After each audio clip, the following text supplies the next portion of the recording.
and welcome to this week's edition of Furry Fridays, in which case I have Laura from the Humane Society. Hello, Laura. Hello. And Laura has brought us a very nice little treat here. Yes, I brought a little man by the name of Sugar Snap. He's about a 4-month-old little male kitten, and he's just a little sweet pea. Yes, he's very nice, very inquisitive, as you can see. Now, 4 months old, so he's definitely had one round of shots. What else has he had? Yes, so he's had all his deworms at this point now because he's been at the shelter long enough, and he's had his first set of needles, probably due for another needle soon. Okay. And I noticed on my way here this morning, he's got a little bit of the sniffles, so he'll be probably treated for a cold once we get him back to the shelter today. Little man. Well, as you can see, he's an absolute love.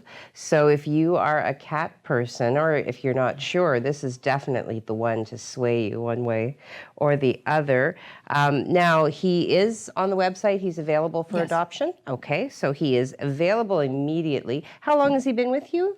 He's been with us maybe a few weeks now, close to a month. Okay, close to a month. Yeah. So do you still have like a lot of kittens? We do. We still have quite a few bigger kittens, like the 6 to 7 month, and then we do have some younger kittens as well. And we're pretty soon we're probably going to be getting back into baby kittens. So. Oh wow! Okay, so Yeah. the cycle continues. Yes. Pulling out my best Bob Barker. Have your pet spayed or neutered? Please. So he will still have that on his horizon, the neutering. Yeah. But as always, a portion of the adoption fee does get reserved. Yeah. In which case you will get that money put towards.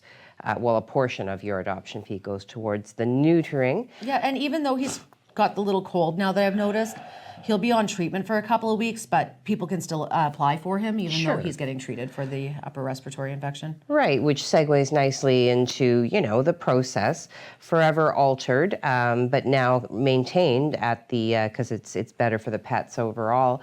You do need to submit an application in advance, and you can obtain the application by either going to the website, going in person to 962 Second Line East, or you can watch for my article later this afternoon. I always include a hyperlink.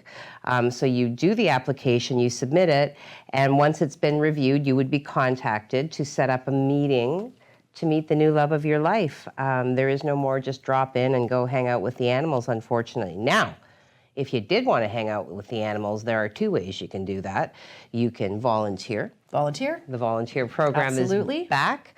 You could also, if you're not sure that you want a pet or can have a pet full-time, fostering is also a viable option, especially as you come into kitten season. I foresee us needing fosters in the near future, and we still are looking for fosters for the older kind of nervous cats that we have as well. So if people don't necessarily want to do litters of kittens, we do still have some older cats that could benefit from a foster home too. Okay. And as well, we did have one regular viewer ask a question because, responsibly, the Humane Society does ask that you have a vet in place. And I think it's important that we touch on that because we are aware that there is a shortage of veterinary care in the community.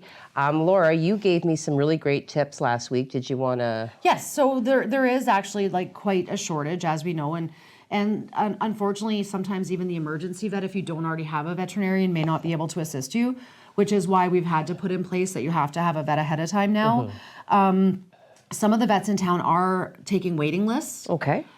So once you get that call, if you get yourself put on a waiting list, even if you don't have a pet right now, once you get the call from the vet that they can take you, you just have to zip back down to the shelter. We can approve your application fairly quickly once we have that confirmation, and you can bring home your new fur baby. Excellent. And we do also, as far as we know, across the river, Sioux, Michigan is still taking clients as well.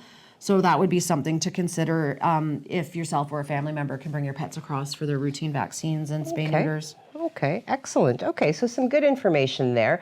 All is not lost. If you are considering adopting a pet, please do get your name on a waiting list because some of the lists, as I have been told, are moving rather quickly. So you may not have to wait as long as you think you would. Yeah. So yes, all right. Well, this has been a lovely meeting with this lovely baby. He's a sweetheart. Yes, so as always, Laura, I'm always grateful to spend time with you and your pet of the week. And tune in next week to see what Laura brings me. She brought me bearded dragons last week, if you missed that one. one. Go into the archives and check that out. Anyway, have a great weekend, and we'll see you next week.